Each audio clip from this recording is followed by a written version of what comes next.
Video में एक सन्यासी को अपने तन का त्याग करते हुए दिखाया जा रहा है और हमारे मित्रों के दिमाग में सवाल खड़े हो गए। क्या आप ऐसा कर सकते हैं? आप तो अपने आप को योगी बोलते हैं। मित्रों, मैं योगी बोलता हूं, आप भी वही हैं। हम सब योगी ही हैं। कालांतर में आज नहीं तो कल आप इसी नाम को सुशोभित करेंगे। ये जब तक आपको होश नहीं आ रहा है, इस मैं का नशा चढ़ा हुआ है, ये नशा उतर जाए और नशा उतरने के बाद ही कोई पहचानता है अपने आप को कि मैं तो योग्य ही था। ये पीने के बाद अयोग्य हो गया था। ये पीने का नशा उतरता है और जब नशा उतरता है तो इस राजमहल की कीमत पता चलती है। ये तन कितना भी वृद्ध क्यों ना हो जाए, ये तन बहुमूल्य उपहार है मेरे लिए। और हां, मैं इस तन का त्याग कर सकता हूं या नहीं, ये पूछने की जरूरत नहीं है। यदि कोई सुपात्र मिलता है, मुझे ये लगे ये इस तन का उपयोग करेगा, मैं ये तन सहर्ष गिफ्ट करूंगा। जीते जी वो उपयोग कर सकता है मेरे इस तन का। चिंता ना करें, मैं आज से नहीं हूं और याद दिलाता हूं, हमने इस तन का निर्माण किया नहीं है, ये हमें उपहार मिला है। और इस उपहार को यदि हमें लगता है, मुझे लगता है कि इससे ज्यादा उपयोग और क्या हो सकता है मेरे इस तन का, मेरे इस गिफ्ट का जो मुझे मेरे मां बाप से मिला है। यदि कोई मांग रहा है, कोई बेहद जरूरी काम कर रहा है, तो निसंदेह मुझे देने में खुशी होगी। महर्षि दधीच की कहानी याद करें।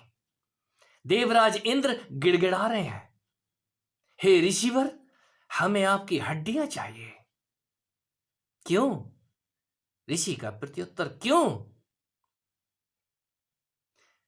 हम आपकी हड्डियों से वज्र बनाएंगे और उन असुरों का संहार करेंगे जिन्होंने हमारा देवलोक छीन लिया है। आप कृपा करके अपनी हड्डियां प्रदान करें। ऋषिवर एक क्षण नहीं लगाते हैं। इंद्र, तथास्तु, ऐसा ही होगा। तुम मेरी हड्डियों से वज्र बनाना और असुरों का संहार कर देना। अपनी अमरावती, अपना इंद्रप्रस्थ पुनः प्राप्त करना। साथियों, ये कहानी योग की है। योग के अंदर आपकी ये हड्डियां जो मुड़ नहीं रही हैं, कहीं वज्र सरीखी हो जाती हैं और वज्र हड्डियों से ही बनता है। योग में अष्टावक्र सरीखे योगी जो 8 जगह से टेढ़े हैं, योग सिद्ध होने के बाद उनके सारे अंग सीधे हो जाते हैं। वज्र, ये रहस्य है। इन रहस्यों से कोई योगी जब गुजरता है तो तन को त्यागने की बात नहीं करता, पकड़ने की बात नहीं करता। हे अर्जुन, तू योगी हो और योगी, कोई योगी ही जानता है कि तन की कीमत क्या है। भगवान कृष्ण इस मूसल को तब तक पकड़े रहते हैं जब तक सब कुछ संहार नहीं कर देते, और इस मूसल को जमीन पे रख के, ये तन मूसल है, आराम से लेट जाते हैं। क्यों? काम खत्म हो गया। जब तक काम है तभी तक इस मूसल को पकड़े रहते हैं, उस गदा को पकड़े रहते हैं, उस सुदर्शन को धारण किए रहते हैं। ज्ञान का सुदर्शन, ज्ञान का। प्राणवायु रोक के तन छोड़ दिया है। आप प्राणवायु रोक के तन छोड़ सकते हैं लेकिन दोबारा ग्रहण नहीं कर सकते। क्यों? आपने जिसका परित्याग किया है, त्याग किया है, वो आपके अधीन नहीं है। वो हनुमान, वो प्राणवायु आपके काम से नहीं अंदर बाहर हो रहा है, वो किसी और के काम से अंदर बाहर हो रहा है, आपने जबरदस्ती उसको घर से निकाल दिया है, वो एक काल तत्व है। उस काल तत्व के साथ खिलवाड़ करना मैं जरूरी नहीं समझता। जहां जरूरत है उनसे विनती काफी है, हे प्रभु मुझे ले चलो, तो निसंदेह वो कंधों की सवारी करवाते हैं। आ जाओ, बैठ जाओ।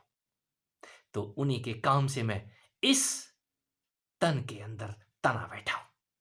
वो जो काम दे दें, वाणी से काम दे दें, आंखों से काम दे दें, ये काम समझ में आते हैं। हे हनुमान, तुम इस धरा पे रह के सेवा करो। प्रभु, आप मुझे क्यों नहीं साथ ले जा रहे हैं? भगवान राम की वाणी। रामायण में जब राम अपने लोक को जाने लग जाते हैं तो सबको तो साथ ले जा रहे हैं।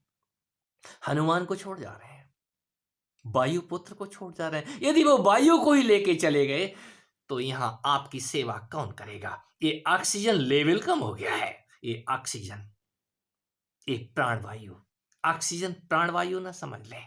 प्राणवायु कुछ और ही है, वो प्राण तत्व कभी कम और ज्यादा नहीं होता।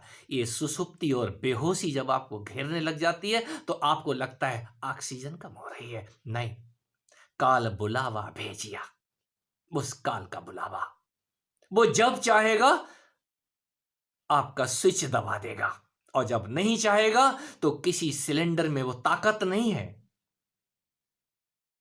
जिसके खत्म होने पे आपका जीवन छीन ले।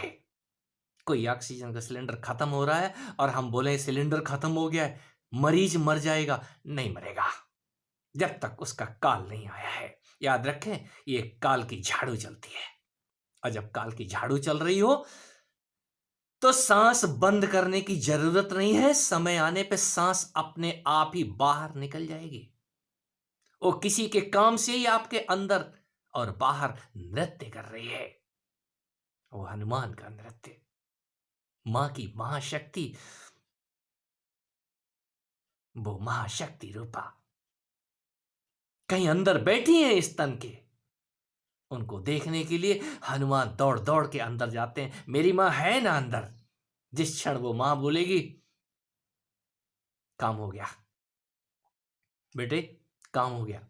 तो ये काम की खातिर ही मैं मैं इस तन के अंदर उठ के बैठ जाता हूं। ये मेरी मां का गर्व है, दिया हुआ मां ही है। इस तन रूप से मैं इसको मां कहता हूं।